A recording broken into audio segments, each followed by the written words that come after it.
ఒక కనీసం ఎక్కడో ఒక బ్యారియర్ ఉండాలి కదా, ఒక లైన్ ఉండాలి కదా రవికిరణ్ గారు. ఒక మనిషి అనారోగ్యం మీదో లేకపోతే ఇంకొక దాని మీద కూడా వెకిల్ మాటలు, వెకిల్ చేష్టలు. సోషల్ మీడియా అయితే చిరాకు కూడా వస్తుంది. సోషల్ మీడియాలో ఒక 4-5 పోస్టులు చూసేటప్పటికి వెగట అంటారు కదా. నేను కొన్ని చూడడానికి ట్రై చేశా, ఏం పెట్టారా చంద్రబాబు నాయుడు వెళ్ళాడు కదా, ఆయన వెళ్ళారు ముఖ్యమంత్రి పోస్టులు అంటే దాని మీద కూడా వెకిల్ పోస్టులు. ఎస్ సార్, రిషి గారు, ముందుగా మీకు తోటి ప్యానలిస్ట్ కి ఏబిఎన్ విషయాలకు శుభోదయం అండి. రాజకీయ పార్టీలండి, మీరు అన్నట్టు ఉపద్ఘాతంలో చాలా విషయాలు చెప్పారు. 2000 పై చిరుకు రాజకీయ పార్టీ రిజిస్టర్ ఉన్నాయి. రకరకాల భావజాలాలు ఉండొచ్చు, రకరకాల ఐడియాలజీస్ ఉండొచ్చు, వాళ్ళు చెప్పుకుంటారు. ప్రజలకు నచ్చితే ఓట్లు వేస్తారు, నచ్చకపోతే పక్కన పెడతారు. అంతేగాని రాజకీయ పార్టీలు మన మధ్య శత్రుత్వం ఏముంటుంది చెప్పండి? మన మధ్య ఆస్తి తగాదా ఉంటుందా, ఏమైనా ఉంటుంది? మీకు ఒక విషయం చెప్తాను. అరవింద్ కేజ్రీవాల్ గారు గతంలో మఫ్లర్ ఇలా కట్టుకొని ఎప్పుడు దగ్గుతూ ఉండేవాడు గతంలో, మీకు గుర్తే ఉండండి. అవును. 2015 ఢిల్లీ అసెంబ్లీ ఎన్నికల్లో భారతీయ జనతా పార్టీ బాగా ఓడిపోయింది, మాకు సింగిల్ డిజిట్ సీట్లు వచ్చాయి. ఆ తర్వాత అరవింద్ కేజ్రీవాల్ గారు ప్రధాని నరేంద్ర మోడీ కలవటకి వెళ్ళారు. ఆ తర్వాత అరవింద్ కేజ్రీవాల్ గారు బయటకు వచ్చి ఆయన చెప్పి ప్రెస్ ఏంటి తెలుసా? నన్ను ప్రధానమంత్రి గారు మీ ఆరోగ్యాన్ని సరిగ్గా చూసుకోవాలి, ఎందుకు మీరు మఫ్లర్ పెట్టుకుని దగ్గుతున్నారు, ఏంటి మీ సమస్య ఏంటి అంటే పలానా చెప్పాను. దానికి చికిత్స ప్రధానమంత్రి గారు పలానా ప్రకృతి వైద్యశాలలో పలానా కర్ణాటకలో పలానా చోట ఉంది, మీరు ఎంత బిజీగా ఉన్నా సరే అక్కడికి వెళ్ళండి, చికిత్స తీసుకోండి, వైద్యం కుదిరిపట్టు లేకపోతే వెళ్ళారండి. తర్వాత వెళ్ళారండి. నేను ఎందుకు చెప్తున్నానంటే రాజకీయాల్లో అండి భిన్న కోణాలు ఉండొచ్చు. అంత మాత్రం చేత పక్కనోడు నాశనం అయిపోవాలి, చచ్చిపోవాలి, ఆరికైనా ఆరోగ్యం వస్తే అనారోగ్యం వస్తే ఆనందపడిపోవాలనేది ఒక శాడిస్ట్ సైకో మెంటాలిటీ తప్పితే ఏముంటదండి? రాజకీయాల్లో వచ్చే వాళ్ళు ప్రజల యొక్క శ్రేయస్సును కోరుకొని, ప్రజాభివృద్ధికి శ్రేయస్సు కోరుకొని, దేశం యొక్క శ్రేయస్సు కోరుకొని వస్తారు ఇన్ జనరల్ మెజార్టీగా. అలాంటి విస్తృత భావ ఆలోచనలు ఉన్న వాళ్ళే సక్సెస్ అవుతారు.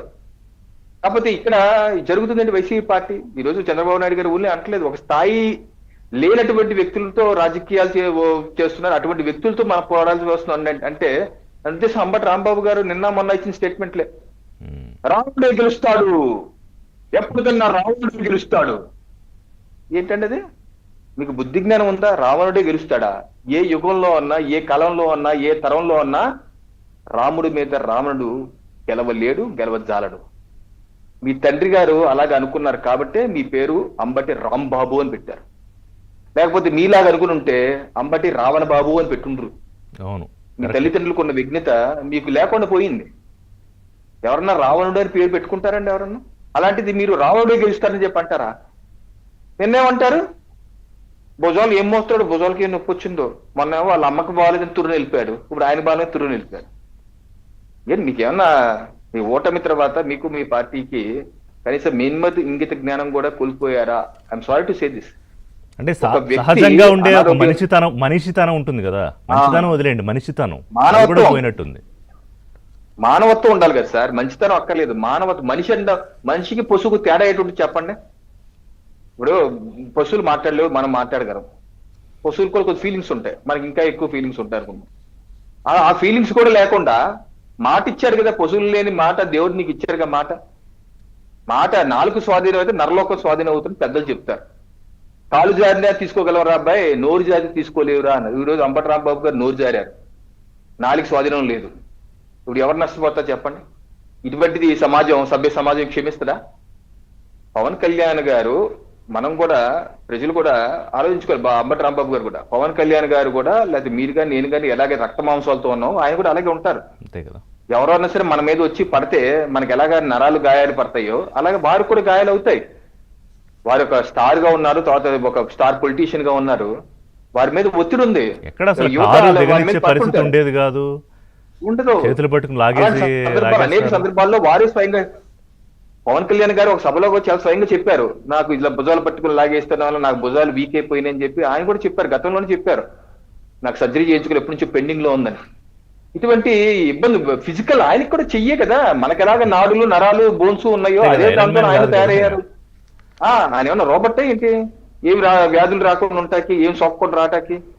అది కూడా మనం గ్రహించుకోకుండా అంబటి రాంబాబు గారు లాంటి వ్యక్తులు, వైసీపీ పార్టీ లాంటి వ్యక్తులు సోషల్ మీడియాలో చేసే కామెంట్స్ ని మరి ఏమనాలి?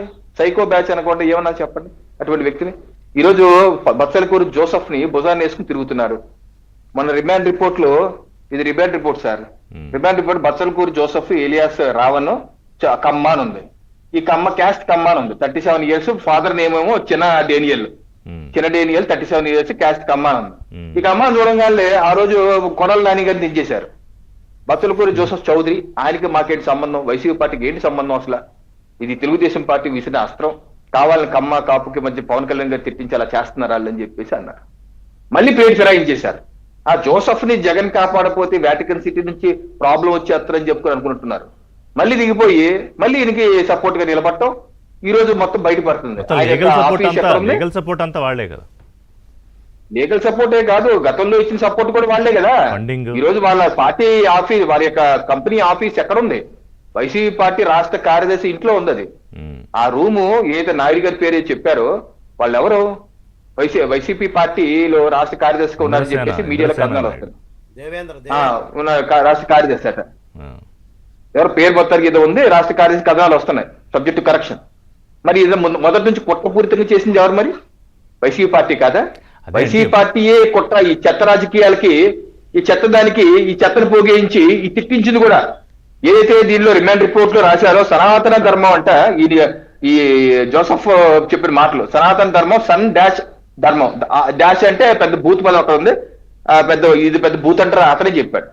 అంటే సనాతన ధర్మాన్ని పచ్చి బూత్గా తిట్టి, అరే నా కొడక ఒరే నా కొడక అంటే రామాయణాన్ని, మహాభారతాన్ని, సీతమ్మ వారిని అందరిని దూషించేలా చేసింది వైసీపీ పార్టీ. ఎందుకంటే ఈ రోజు మీరు బ్యాక్ అండ్ మొత్తం సపోర్ట్, ఆఫీస్ అంతా సపోర్ట్, టెక్నికల్ సపోర్ట్, ఆర్థిక సపోర్ట్, ఈ రోజు న్యాయ సపోర్ట్ మొత్తం మీరే ఇస్తున్నారంటే వైసీపీ పార్టీ ఖచ్చితంగా ముమ్మాటికి హైందవ వ్యతిరేక, హైందవ ద్రోహి పార్టీ అని మరోసారి నిరూపితమైంది. మీరు అధికారంలో ఉన్నప్పుడు కూడా UAPA చట్టం కింద అరెస్ట్ అయిన ఒక వ్యక్తికి సపోర్ట్ చేసే వాళ్ళని, అలాంటి పార్టీని మరి ఎలా ఉపేక్షిస్తున్నారు? చట్టం కూడా ఉపేక్షించకూడదు కదా, ఓపెన్ గా వాళ్ళు బహిరంగంగా సపోర్ట్ చేస్తున్నప్పుడు. తప్పనిసరిగా అండి, UAPA చట్టం ఉండి అప్లై అయ్యి అతను ఏ రకంగా దేశాన్ని కూడా దూషిస్తూ, ఇటువంటి హెడ్మా లాంటి వ్యక్తుల్ని కీర్తిస్తూ, అతను November 25, 2025లో చేసిన వీడియో, హెడ్మార్కి ఏదైతే ఉగ్రవాద సంస్థ కీర్తిస్తూ చేసిన వ్యక్తుల్ని సపోర్ట్ చేస్తున్నారంటే ఈ కమ్యూనిస్ట్ పార్టీలు కూడా మన చేరి రౌండ్ టేబుల్ క్లాస్ వాళ్ళు కూడా సపోర్ట్ చేస్తారు. ఎందుకంటే వాళ్ళు సపోర్ట్ చేస్తారు. ఎందుకంటే కమ్యూనిస్ట్ పార్టీ దేశద్రోహ పార్టీ. ఎందుకంటే 1962లో చైనా మనతో యుద్ధం వచ్చినప్పుడు చైనాకి మద్దతు ఇచ్చిన పార్టీ వాళ్ళు. కనీసం మన భారత జవాన్లకి రక్తదానం కూడా చేయొద్దని తీర్మానం చేసిన పార్టీ కమ్యూనిస్ట్ పార్టీ. ఆ విషయం నేను కాదు, కేరళ మాజీ ముఖ్యమంత్రి అచ్యుతానందన్ గారు చెప్పారు. వద్దని తీర్మానం చేశారు, నేను ఇచ్చానని చెప్పేసి ఆయన కేంద్ర కమిటీ నుంచి కుట్రపూరితంగా తొలగించారని చెప్పి ఆయనే చెప్పారు స్టేట్మెంట్. నేనేంటంటే ఏ బ్యాచ్ అయితే ఈ రోజు ఆ జోసెఫ్ ని సపోర్ట్ చేస్తున్నారో ఆ బ్యాచ్ మొత్తం దేశ ద్రోహులే కాదు, హైందవ ద్రోహులే కాదు, మిగతా మతాల్లో కూడా. సార్ రిషి గారు కంక్లూడ్ చేస్తాను, మిగతా మతాల్లో కూడా ఎవరు వేరే వాళ్ళు దూషించాలని ఎవరు అనుకోరండి. ముస్లింలు కానీ, క్రైస్తవులు కానీ, బౌద్ధులు కానీ, సిక్కులు కానీ వేరే మతాలను మన వాళ్ళు దూషించండి అని ఎవరు అనరండి. కొంతమంది సైకోలు ఉంటారు బ్యాచ్, ఏ మతంలో ఉన్నా, ఏ కులంలో ఉన్నా, ఏ సమాజంలో ఉంటారు. ఒక 10% 5%, ఆ 5% 10% ఆ మతస్థులు, ఆ కులస్తులు సపోర్ట్ చేయరు. వాళ్ళు కూడా వైసీపీ పార్టీకి వ్యతిరేకం అవుతారు.